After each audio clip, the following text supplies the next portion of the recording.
Hi అండి అందరికీ, నేను మీ Prasanna. Welcome back to our channel. అసలు యూట్యూబ్ లో అప్డేట్స్ ఏందో నైట్కి నైటే మార్చేస్తున్నారు. ఈసారి వచ్చిన అప్డేట్ చూసి మాత్రం నేను నిజంగా చాలా షాక్ అయ్యాను. నాలాంటి మానిటైజేషన్ అవ్వని ఛానల్స్ కి ఇది పెద్ద షాకేనబ్బా. నిజంగా చెప్పాలంటే 4000 వాచ్ అవర్స్ రావడానికి కింద మీద పడి వీడియోలు చేస్తున్నా రావట్లేదు. ఇప్పుడు 8000 అవర్స్ అంట. ఎక్కడి నుంచి తెచ్చుకోవాలి, ఏ పక్క నుంచి తెచ్చుకోవాలి అర్థం కావట్లా. మినీ మానిటైజేషన్ ఏం మార్చలేదు కానీ ఫుల్ మానిటైజేషన్ అవ్వాలంటే 8000 అవర్స్ రావాలంట. నాకైతే విని షాక్ అయ్యాను నేను నిజంగా. యూట్యూబ్ స్టార్ట్ చేసిన సంవత్సరం లోపు మానిటైజేషన్ అయిపోతే ఎలాంటి ఇబ్బంది ఉండదు నిజంగా చెప్పాలంటే. లేదంటే మాత్రం ఇలాంటి అప్డేట్స్ వల్ల ఇంకా వెనక్కిపోద్ది. ఇప్పుడు నాకు అసలు ఛానల్ ఆపేద్దామా, స్టార్ట్ చేయాలి, ఏం అర్థం కావట్లేదు. అయ్యమయంలో ఉన్నా నేనైతే. అసలు ఈ అప్డేట్ కనిపెట్టినోడు ఎవరో కానీ నా ముందుకు వస్తే మాత్రం నిజంగా కొట్టాలనిపిస్తుంది. కాకపోతే 8000 అవర్స్ ఎట్లా కంప్లీట్ చేయాలండి? ఇంకా నాలా మానిటైజేషన్ అవ్వని ఛానల్స్ ఎంతమంది ఉన్నారో కామెంట్ చేయండి. ఈ అప్డేట్ విన్న తర్వాత నాలానే ఫీల్ అయి ఉంటారు మీరు కూడా. ఏం చేస్తాం, ఆ దేవుడు మనల్ని ఇంకా పరీక్షిస్తున్నాడు తప్ప మనల్ని ముందు తీసుకెళ్ళట్లేదు. ఆ అదృష్టం మనకు ఎప్పుడు పట్టిద్దో ఏమో. ఇంకా ఇలాంటి కొత్త కొత్త అప్డేట్స్ ముందు ముందు ఎన్ని చూడాల్సి వచ్చిద్దో ఏమో అని భయంగా ఉంది. నా వాచ్ అవర్స్ 3000 దగ్గరలో ఉండి మళ్ళీ ఇప్పుడు వెనక్కి పోతూనే ఉన్నాయి, ముందుకు రావట్లేదు. 2600 దగ్గరలో ఉన్నదాన్ని ఇప్పుడు 2300కి వచ్చింది వాచ్ టైము. చూడండి ఎంత తగ్గిపోయిందో. ఇంకా రోజుకు రోజుకు డిక్రీజ్ అవుతుంది తప్ప అది ఇంక్రీజ్ అవ్వట్లేదు. బికాస్ నేను వీడియోస్ పెట్టకపోవడం వల్ల. యాక్చువల్గా నేను ఈ వీడియో షూట్ అయితే మండే రోజు చేశాను. పిల్లలకు వరుసను 3 రోజులు హాలిడేస్ వచ్చేసరికి పండగ చేసుకున్నారు, మామూలుగా కాదు. చిట్టితల్లిని ఎత్తుకోకుండా కిందదులు పెట్టానని చూడండి ఎలా అలిగి పడుకుందో. యాక్టింగ్ చేయమంటే అక్క కంటే ఇంకా ఎక్కువ చేసిద్ది. ఆస్కర్ పర్ఫార్మెన్స్ లబ్బా, మామూలు పర్ఫార్మెన్స్ కాదు. పాకితే ఎక్కడ కాళ్ళు అరిగిపోతాయని చెప్పేసి అట్లనే పడుకుంది. నాకెందుకబ్బా శ్రమ, అలిగి పడుకున్నాను అనుకో అమ్మే వచ్చి ఎత్తుకుండిద్దని దాని ఐడియా. ఇంక ఈ పూలైతే ఎదురింట్లో అక్క కట్టించింది అనమాట. వాళ్ళ అత్తయ్య ఊరి నుంచి వస్తే తీసుకొచ్చారంట. చిట్టి తల్లికి హెడ్ బాత్ చేపించాను కదా, బాగుంటాయి పెట్టని ఇచ్చింది. ఇలానే లాస్ట్ టైం కూడా విరజాజి పూలు కట్టించింది. అక్క కట్టే ఇస్తుంది మళ్ళీ పిల్లలతో నాకు కుదరదని చెప్పేసి. వీడియో షూట్ చేసేలా కానీ నాకు వాయిస్ ఓవర్ వేయడానికి హెల్త్ బాగాలేదన్నమాట. మండే రోజు డే టైంలో అంతా బాగానే ఉంది కానీ సడన్ గా నైట్ 10:30కో ఏమో ఇంకా బాగా బాడీ పెయిన్స్ వచ్చినాయి. ఇంకా పారాసిటమాల్ టాబ్లెట్ వేసుకొని పడుకున్నా. నైట్ ఏమనిపించలే. మళ్ళీ పొద్దున్నే లేసేసరికి బాగా కళ్ళు తిరుగుతున్నట్టు అలా అనిపించింది. సర్లే కదా అని చెప్పేసి ఇంకా లేసి చిన్నగా పని అయితే చేసుకున్నా. పెద్ద పాపకి లంచ్ బాక్స్ అయితే పెట్టి పంపించాలి. ఇంకా అవైతే ప్రిపేర్ చేసి పెట్టాను. చిన్నగా ఎలా కలా నివిన్ రెడీ చేసి స్కూల్ కి అయితే పంపించాను. పెద్ద పాప వెళ్ళిపోయాక చిన్న పాపను కూడా రెడీ చేసి ఆపిలతో పాటు నేను కూడా పడుకున్న టాబ్లెట్స్ వేసుకుని. అసలు నిజంగా ఎంత నీరసం వచ్చిందంటే లెగలేకపోయా నేనైతే. బాడీ అంతా షవరింగ్ వచ్చేసి ఫుల్ చెమటలు పట్టేసినాయి. దాని తోడు చిన్న పాప అసలు ఫుడ్ తినలేదు ఇవాళ. రోజు బాగానే తినిద్ది, వాళ్ళు మాత్రం అసలు నోట్లో కూడా పెట్టుకోలే. ఇంక లేసిన దగ్గర నుంచి ఒట్టి పాలు ఫీడింగ్ ఇస్తా ఉండేసరికి ఇంకా నాకు నీరసం వచ్చేసింది. అసలు సడన్ గా ఎందుకు వచ్చిందో నాకైతే అర్థం కాలేదు. అంటే నిద్ర లేకపోవడం వల్ల ఇట్లా ఏమో అనుకున్నా. పొద్దున్న 5:30కి అలా లేస్తే ఇంకా మధ్యలో పడుకోను కదా, ఇంకా నిద్ర సరిపోకేమో అనుకున్నా నేనైతే. ఈ యూట్యూబ్ స్టార్ట్ చేసిన దగ్గర నుంచి కంటి నిండా నిద్ర లేదు, దమ్మిడి ఆదాయం లేదు. నిజంగా చెప్పాలంటే రోజు ఏం వీడియోలు పెట్టాలా ఏంటనేది ఆలోచిస్తూనే ఉంటా. ఇంక 24 గంటలు అదే మైండ్ లో తిరుగుతా ఉండిద్ది అన్నమాట. ఇంత కష్టపడి చేస్తున్నా ఆ దేవుడు నాకు ప్రతిఫలాన్ని మాత్రం ఇవ్వట్లేదు. ఆ లక్ నా లైఫ్ లోకి ఎప్పుడు వస్తుందో ఏమో. మీరు తలుచుకుంటే ఎంతసేపు అండి అయిపోతుంది. షార్ట్ వీడియోలు చూసినంతగా లాంగ్ వీడియోలు అయితే చూడరు. మన ఛానల్ మానిటైజేషన్ అవ్వాలంటే లాంగ్ వీడియోస్ నుంచి వచ్చిన వాచ్ అవర్స్ మాత్రమే కౌంటింగ్ లో ఉంటాయి, షార్ట్స్కి అయితే అవ్వదు. మానిటైజేషన్ కంప్లీట్ అయిన తర్వాత షార్ట్స్ ద్వారా కూడా ఇన్కమ్ యాడ్ అవుతుంది. మానిటైజేషన్ అవ్వకుండా షార్ట్స్ ద్వారా అయితే వాచ్ అవర్స్ అనేది అస్సలు కౌంటింగ్ ఉండదు. ఈ షార్ట్ వీడియోల వల్ల ఏంటంటే మనకి సబ్స్క్రైబర్స్ వస్తారు, అలాగే ఛానల్ కొంచెం గ్రోత్ ఉంటుంది. అందుకేనన్నమాట మనకి మెయిన్ లాంగ్ వీడియోస్ మీదే ఫోకస్ చేయాలి. సో అవి పెట్టడానికి నాకు టైం ఉండట్లేదు. ఉన్నప్పుడేమో ఇంక ఇలాంటి హెల్త్ ఇష్యూస్ వస్తున్నాయి. నాకు ఏది అనుకూలంగా లేదబ్బా, ఏంటో మరి. ఒకసారి ఎందుకురా బాబు ఇవన్నీ ఆఫ్ చేసి ప్రశాంతంగా ఉంటే బాగుండు అనిపించింది. మళ్ళీ ప్రశాంతంగా కూర్చొని ఆలోచిస్తే ఇంత కష్టపడ్డాం, ఇంకొంచెం బెటర్ గా కష్టపడితే మేబీ గెట్టిన్ అవ్వచ్చేమో అనిపించింది. మా చిన్న పాప మాత్రం నాకు అస్సలు కోఆపరేట్ చేయదబ్బా. చూడండి వాయిస్ ఓవర్ ఇచ్చుకుంటుంటే పక్కన పీకి పెడుతుంది. ఇంకేమి ఇచ్చాను నేను, ఈ పిల్లని పట్టుకోవడమే సరిపోద్ది. ఒక పక్క ఆ పిల్లని ఎత్తుకొనే కూర్చున్నా మాట్లాడట్లేదని ఆ పిల్లతో కొడతా ఉంది. ఇంకా నేనేం చేశాను. చిట్టి తల్లి అల్లరి మాత్రం బాగా ఎక్కువైపోతుంది, అస్సలు మాట వినట్లేదబ్బా. నీ గురించే చెప్తున్నా, ఏంటి చెప్పొద్దా, నోరు మూసి పెడుతున్నావా? అబ్బా మీరు వీడియోలో చూసేది ఆ పిల్ల అల్లరి 10 నిమిషాలు 5 నిమిషాలు అంతే. కానీ నాకు డే అంతా ఇలానే ఉంటది. పెద్ద పాపతో నాకు ఇబ్బంది ఏమనిపించదు, చిన్న పాపతోనే. ఇంక పొద్దున్న నుంచి నైట్ పడుకునేదాకా నా జుట్టు పీకే పనిలోనే ఉంటది. సగం ఆ నొప్పి వల్ల నాకు ఫీవర్ వచ్చి ఉంటది. అసలు ఈ బొడ్డదానికి నాకంటే డబుల్ కోపం ఉంది. మళ్ళీ వాళ్ళ నాన్న జుట్టు పట్టుకొని పీకిద్దంటే అసలు టచ్ కూడా చేయదు. అదేందో మరి. మా పెద్ద పాపది నాదైతే ఏం పట్టుకొని పీకిద్దో. వాళ్ళ నాన్న ఎత్తుకున్న వాళ్ళ నాన్నని మాత్రం ఏమీ చేయదు, ప్రశాంతంగా ఉండిద్ది ఎత్తుకుంటే. నా మీద పెద్ద పాప మీద అంత కోపం ఏందో ఈ చిట్టి తల్లికి. నాకు ఎప్పటి నుండో ఒకటి అనిపిస్తుంది, వాట్సాప్ లో ఫ్రెండ్స్ అందరు మాట్లాడుకోవడానికి ఒక గ్రూప్ క్రియేట్ చేసుకున్నట్టుగా యూట్యూబ్ లో కూడా ఒకటి ఉంటే బాగుండు అనిపించింది. క్రియేటర్స్ కచ్చా ఒకరితో ఒకరు కమ్యూనికేట్ అవుతా, ఒకరి ఛానల్ కి ఒకరు హెల్ప్ చేసుకుంటా ఇలా ఉంటే బాగుండు అనిపించింది. అలా వాళ్ళకి యూజ్ ఉంటుంది, మనకి యూజ్ ఉంటుంది కదా. ఇలాంటివి యూట్యూబ్ లో ఉంటే బాగుండని ఎంతమందికి అనిపించింది. సర్లే అండి, మనం అనుకునే సరిపోతాయేంటి? మన పిచ్చి కాకపోతే ఇలాంటి అప్డేట్స్ యూట్యూబ్ ఎప్పుడు తీసుకురావాలి? యూట్యూబ్ కొత్త అప్డేట్స్ తీసుకొచ్చేది మేబీ ఈ రీజన్ వల్లేనేమో. యూట్యూబ్ ని చూసే వాళ్ళకంటే చేసే వాళ్ళే ఎక్కువైపోయారు, అందుకేనేమో ఇలాంటివన్నీ పెడుతున్నారు. దీని వల్లన్నా కొంతమందిని డ్రాప్ చేయొచ్చునేమో. సో ఇది వినగానే కొంతమంది ఛానల్స్ ఆఫ్ చేసుకుంటారు కదా, ఇవన్నీ మనం ఎప్పుడు చేయాలి, దీన్ని చేసే కంటే ప్రశాంతంగా వదిలేసుకుని కూర్చోవడం నయమని. నా ఛానల్ ఇంకో 5 సంవత్సరాల కన్నా మానిటైజేషన్ అయిద్దో లేదో, ఏమైద్దో ఏమో. ఈసారి వచ్చే అప్డేట్ లో 1000 hours అని చెప్పాలా, సగం మంది గుండెలు అక్కడే ఆగిపోతాయి. ఇది మాత్రం నిజం అబ్బా, ఖచ్చితంగా జరిగిద్ది. మానిటైజేషన్ అయిన వాళ్ళకి బెటర్ అబ్బా, రెవెన్యూ ఇంకా ఎక్కువ వచ్చేలా కొత్త అప్డేట్ ను కూడా తీసుకొచ్చారంట. మానిటైజేషన్ అయిన వాళ్ళకి ఏది లేకుండా మధ్యలో ఏలాడుతా ఉన్నా అటా ఇటా అని. దీనమ్మ జీవితం, మన బాధలు ఎవరో చెప్పుకోవాలో కూడా అర్థం కావట్లేదు. కొంతమంది చెప్పినా అర్థం కాదు, యూట్యూబ్ చేసే వాళ్ళే తప్ప మన బాధలు ఇంకెవరు తెలుసుకుంటారు. యూట్యూబ్ ఛానల్ చేయని వాళ్ళకి మనం ఎన్ని చెప్పినా చెవులో శంఖమూదినట్టే అనిపించింది. మనం చెప్పేది వాళ్ళకి అర్థం కాదు, ఎలా ఉంటుంది ప్రాసెస్ ఏంటి అనేది. వాచ్ అవర్స్ ఎందుకు తగ్గిపోతున్నాయి, యూట్యూబ్ అల్గారిథం ఎలా ఉంటుంది ఏంటి అనేది మనకే అర్థమైద్ది. అందరూ అడిగేది ఒకటే, ఇంకా మానిటైజేషన్ అవ్వలేదా అని. ఎక్కడికి పోయినా ఇదే క్వశ్చన్ అడుగుతారు. నేనేం సమాధానం చెప్పాను? ఆ బాధ నాకు మాత్రమే తెలుసు, ఎలా ఉంటుంది ఏంటి అనేది. ఇంక ఇలా చెప్పుకుంటూ పోతే ఒకటా రెండా చాలా ఉన్నాయి. నేను ఇంక ఇక్కడ బట్టలు ఉతుక్కుంటుంటే మా ఫ్రెండ్ వాళ్ళ పాప మా పాప ఇద్దరు నేను ఉతుకుతాను నా ముందైతే వచ్చి కూర్చున్నారు. మా పిల్లకి సోపు ఇయ్యట్లేదని ఆ పిల్ల 3 ముక్కలు చేసింది దాన్ని. మా పిల్ల తెలివితేటలు మామూలుగా ఉండవు అబ్బాయి ఇలాంటి వాటిల్లో. విన్ని లాక్కుంటుందని చెప్పేసి సోపుని 3 ముక్కలు చేసింది. నా కోటి, ఆ పిల్ల కోటి, ఈ పిల్ల కోటి అన్నట్టుగా. సోప్ కొంచెమే ఉంది, అందుకని ఇరక్కొట్టేసింది. మా పిల్ల తెలివితేటలు మామూలుగా ఉండవు. రోజుకు ఒక కొత్త అప్డేట్ తో షాకుల మీద షాకులు ఇచ్చి పడేస్తుంది యూట్యూబ్ మాత్రం. ఒకటి పోయేలోపు ఇంకోటి తీసుకొస్తూనే ఉంది. ఏంటో అసలు ఒక్కొక్కసారి చిరాకు వచ్చేసిద్ది. ఈ అప్డేట్ తీసుకొచ్చి అందరినీ అయ్యమయ్యలో పడేసిందమ్మా. ఏం చేస్తాం, అన్నిటికి తట్టుకొని నిలబడితేనే కదా జీవితం. వెనకాడికి వేయకుండా చిన్నగా నెట్టుకుంటూ పోవడమే, చేసేది ఏం లేదు. ఎన్ని సంవత్సరాలకైనా అవ్వని, ఆపేది మాత్రం ఉండదు. ఇంక ఇక్కడ మా ఆయన వెల్లుల్లిపాయలు అలాగే అల్లం అయితే తీసుకొచ్చారనమాట. ఇంక నాకు హెల్ప్ చేస్తానని చెప్పేసి మా పిల్ల అలాగే విన్ని అయితే ఇద్దరు వచ్చి కూర్చున్నారు. వాళ్ళకేమో రావట్లేదు, అవి గట్టిగా ఉన్నాయి పాయలు, అంటే కొంచెం పచ్చిగా ఉన్నాయి అన్నమాట. నలక కొడుతున్నా రావట్లేదు అవి. ఇంక చిన్నగా ఎలాగలా ఇద్దరు కష్టపడి అయితే కొన్ని ఒలిచిండ్రు. వీళ్ళు నాకు హెల్ప్ చేయడం ఏమో గానీ వీళ్ళిద్దరు పెట్టుకునే పేచీలు నేను తెరిచేలాగా వెళ్ళాడాలి. కాసేపు కూడా కుదురుగా కూర్చోరు. ఒక 10 నిమిషాలు అలా ఉంటారు, మళ్ళీ కొట్టుకుంటారు, మళ్ళీ ఆడతారు, మళ్ళీ కొట్టుకుంటారు. ఇద్దరికి కటిఫ్ అయిందన్నమాట. మా పిల్ల మా మరితో బయటకు వెళ్ళింది తినే కొనుక్కొచ్చుకోవడానికి. ఈ పిల్ల ఇంక నా దగ్గర ఉంది. అల్లం అయితే ముందు రోజు నైట్ నానబెట్టి కడిగేశాను. ఇప్పుడు చిన్న ముక్కలుగా అయితే కట్ చేసుకుంటున్నా, అల్లం వెల్లుల్లి పేస్ట్ పట్టుకుందాం అని చెప్పేసి.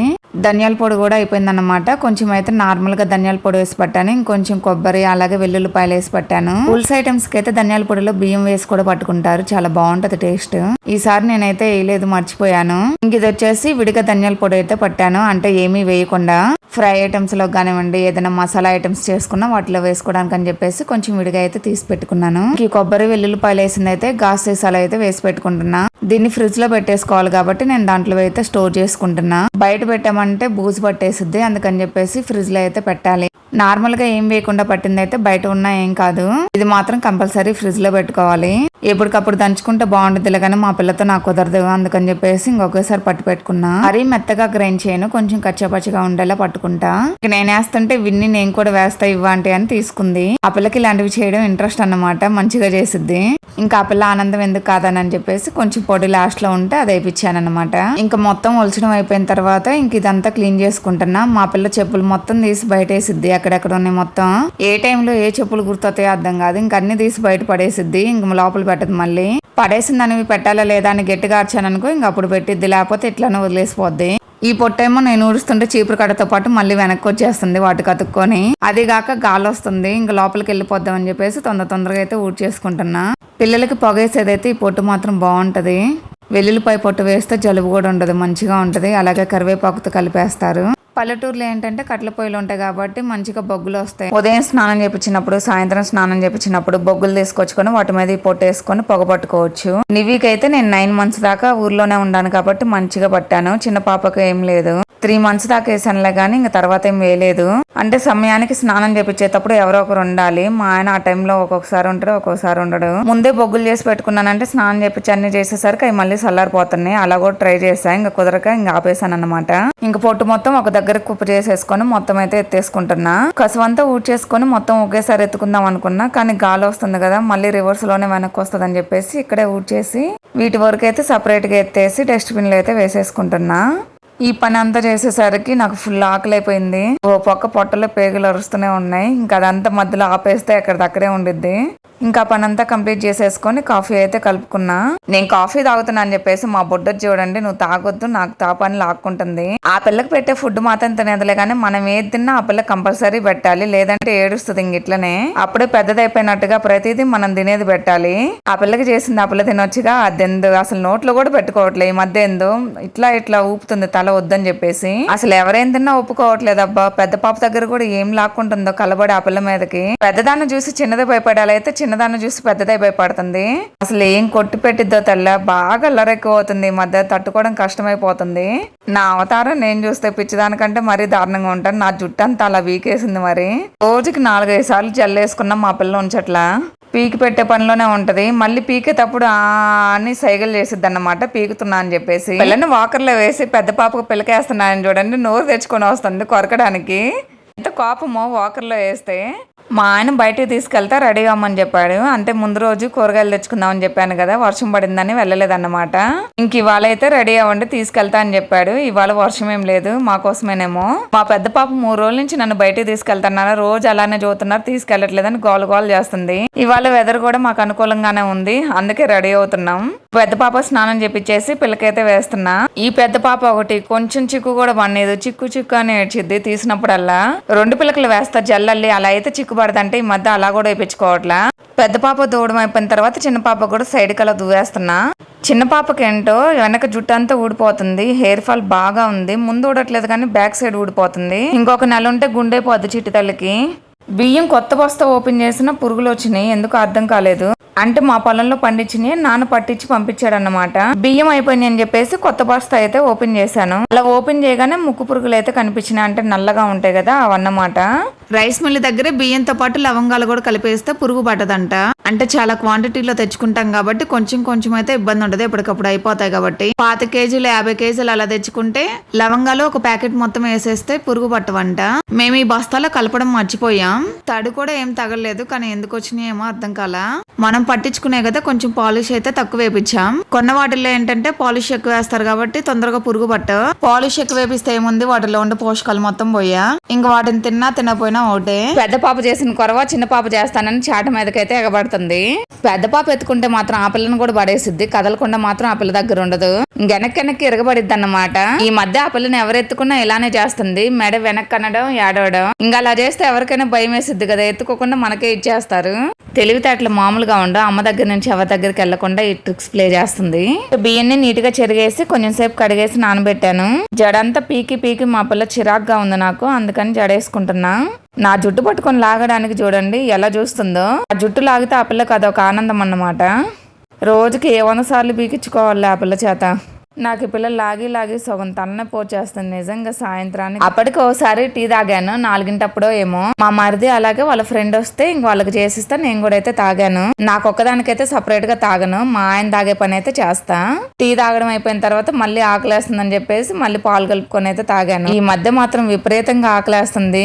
తిని నేను ఎక్కడ లావ్ అయిపోతానని ముందు భయం వేస్తుంది. తినపోతేనేమో ఈ పిల్లకి ఫీడింగ్ ఇవ్వాలి. మళ్ళీ ఒకసారి లావ్ అయ్యామంటే మళ్ళీ తగ్గడం కష్టం, అందుకే కొంచెం కేర్ఫుల్ గా చూసుకుంటున్నా. నా డెలివరీ అప్పుడు 69 కేజెస్ ఏమో ఉన్నాయి, ఇప్పుడు 54కి వచ్చా. అంటే నార్మల్ గానే ఉన్నాయి, మళ్ళీ ఇంత మించి ఎక్కువ వస్తానేమో అని భయం వేస్తుంది. తింటున్నా కదా, అందరేమో ఇలా ఉంటేనే బాగున్నా, ఇంత ముందు బాగా తగ్గిపోయి ఉన్నా అన్నారు. కానీ నాకు అలా ఉండడమే ఇష్టం, ఎందుకంటే మళ్ళీ డ్రెస్సులన్నీ వేస్ట్ అయిపోతాయి కదా, అందుకు. ఇంక ఈ గ్యాస్ కూడా ఈ రోజు అయిపోయింది. మనం ఏదన్నా పని మీద బయటకు వెళ్ళేటప్పుడే అన్ని లేట్ అవుతాయి అన్నమాట. ఎంత తొందరగా చేసుకుందాం అనుకున్నా అది అవ్వదు.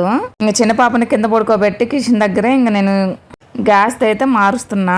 ఇంకా గ్యాస్ అయితే పెట్టేశాను. బుడ్డదాన్ని కిచెన్ లో తీసుకొస్తే ఆ పిల్ల చేసేది ఇది. మొత్తం తీసుకొచ్చి కింద పడేస్తుంది అన్ని లాక్కొని. ఆ పిల్లకి ఇవ్వకుండా పైన పెట్టానని ఏడుస్తుంది, చేతికి ఏమి ఇవ్వలేదని. పిల్లలకి చేతిలో ఏదో ఒకటి ఉండాలి కంపల్సరీ. పాలు తాగేటప్పుడు కానివ్వండి, పనుకునేటప్పుడు కానివ్వండి, ఈవెన్ స్నానం చేపించేటప్పుడు కూడా ఆ పిల్ల చేతిలో ఏదో ఒకటి ఉండాలి, లేకపోతే స్నానం చేపించుకోదు. అచ్చం మా పెద్ద పాప పోలికలే వచ్చినాయి ఈ పిల్లకి కూడా. పొట్టలో ఉన్నప్పుడు ఆ పిల్ల చేసే చూసి చూసి దీనికి కూడా అదే అలవాటైపోయిందేమో. ఇంకా అల్లం వెల్లుల్లి పేస్ట్ మా ఆయన అయితే పట్టించేసి వెళ్ళాడు. మిక్సీ వేసేటప్పుడు చిటితలని ఎవరో ఒకరు పట్టుకోవాలి. ఆ పిల్ల దగ్గర ఎవరు లేకుండా మిక్సీ వేస్తే ఇంక అంతే సంగతి, కుక్కబట్టి ఏడ్చేసిద్ది. నివి ఉంటే నివి చేత వేపిస్తా, నేను పైన పట్టుకునేది మూత, ఆ పిల్లని తిప్పమంటే తిప్పిద్ది. అప్పుడు కూడా బొడ్డది ఏడ్చిద్ది, అని మూలుగుతా ఉండిద్ది నా సంకలో ఉండి. మిక్సీ గిన్నె నిండా వచ్చింది అల్లం వెల్లుల్లి పేస్ట్. ప్లాస్టిక్ డబ్బాలలో వేస్తే తొందరగా పాడైపోతుందని చెప్పేసి ఇలా గ్లాస్ ఐటమ్స్ లో అయితే వేసుకుంటున్నా. ఈ సీసా నిండా అయితే వచ్చింది, ఇంకా కొంచెం ఉందన్నమాట. ఇంకొకటి తీసుకొచ్చి వెయ్యాలి. డీప్ లో పెట్టే పైన మనకి 1 month దాకా అయితే స్టోరేజ్ ఉంటుందండి. ఇంకొంచెం ఉందని చెప్పాను కదా, ఇంకొక సీసాలు అయితే వేస్తున్నా. మా ఆయన ఒకేసారి కేజీ తీసుకొచ్చిండు. అల్లం వెల్లుల్లిపాయలు కేజీ అయితే తీసుకొచ్చారు. విడిగా పెడితే అల్లం పాడైపోద్ది కదా, అందుకని చెప్పేసి ఇలా పేస్ట్ లాగా అయితే చేసి పెట్టుకున్నా. మనకి రోడ్ సైడ్ ఆటోల దగ్గర అయితే చాలా తక్కువ కాస్ట్ కే దొరుకుతాయి. మార్కెట్ లో అయితే 240 అలా ఉందంట కేజీ వెల్లుల్లిపాయలు. ఇక్కడైతే 140కే వచ్చినాయి. మేము అల్లమైన వెల్లుల్లిపాయలు, ఉల్లిగడ్డలు, టమాటోస్, పచ్చిమిర్చి, నిమ్మకాయలు ఇవన్నీ కూడా ఇంకా ఇట్లా ఆటోల దగ్గరే తీసుకొచ్చుకుంటాం ఎక్కువ శాతం. ఇంకేదన్నా ఎమర్జెన్సీ టైంకి దొరకపోతే అప్పుడు ఆన్లైన్ లో పెట్టుకుంటాం అంతే. చాలా తక్కువకి వస్తాయి ఇలా తెచ్చుకుంటే. ఇంక ఇలా 2 సీసాలకైతే వేసి పెట్టుకున్నా, ఫ్రిడ్జ్ లో పెట్టేయాలి. మా పెద్ద పాప బాగుంది మా చూడడానికి, నేను తింటా అని చెప్తుంది. మా ఆయన రెడీ అయ్యి ఉండండి 7ంటికి 7:30కి అలా తీసిపోతా అన్నాడు. తీరికే 8:30కి వచ్చిండు. మా పెద్ద పాప చూసి పాపం కారెక్కగానే ఇంక నిద్రపోయింది. 3 రోజుల నుంచి కలవరిచ్చింది బయట కానీ కారెక్కగానే నిద్రపోయింది. ఇంకా మేమైతే లింగంపల్లి ఫ్లైఓవర్ దగ్గర ఉన్న మార్కెట్ కి అయితే వచ్చాము. బీరంగూడ దగ్గర కూడా పెట్టారులే కానీ బట్ వెహికల్స్ పార్కింగ్ చేసుకోవడానికి ప్లేస్ అయితే లేదు. ఇంకా అక్కడ ప్లేస్ చూసుకొని అక్కడ పెట్టి అదంతా చేసే బదులు ఇటు వస్తే వెంటనే వెళ్ళిపోవచ్చు కదా తీసేసుకుని అని చెప్పేసి ఇక్కడ దాకైతే వచ్చాం. మా పిల్ల అలే కావట్లేదు అబ్బా, కార్ డ్రైవింగ్ చేయాలంట. అక్క చేయలేదు కానీ చెల్లికి మాత్రం తెగిది ఉంది. చేతులతో కాదబ్బా కాళ్ళతో హ్యాండిల్ తిప్పుతుంది పిల్ల. కార్ డ్రైవ్ చేయడానికి వాళ్ళ నాన్న వెనక్కిస్తుంటే రావట్లేదు. పిల్ల డ్రైవింగ్ చేయాలంట ఇప్పటి నుంచి. ఇంక చిన్నగా ఇంటి దగ్గరికి అయితే వచ్చేసాము. ఒక 2 వారాలకి సరిపడా కూరగాయలు అయితే తీసుకొచ్చుకున్నా ఒకేసారి. ఇప్పుడల్లా బయటకు పోయే పని లేదు కూరగాయలకైతే. మునక్కాయలు అయితే మాత్రం చాలా ఫ్రెష్ గా ఉన్నాయి. కాకపోతే మునక్కాయ ఒక్కోటి 10 రూపాయలు అంట. గోంగూర చెట్టు తల్లి పొట్టుకు ముందు తిన్నా, ఇంక మధ్యలో తినలేదు మళ్ళీ. ఇప్పుడు ఒక కట్ట అయితే తీసుకొచ్చుకున్నా. వీడియోకి ఒక లైక్ చేసి కొత్తగా ఛానల్ ఎవరైనా చూస్తున్నట్లయితే సబ్స్క్రైబ్ చేసుకుని సపోర్ట్ చేయండి. నెక్స్ట్ వీడియోలో మళ్ళీ కలుద్దాం. Take care, bye bye.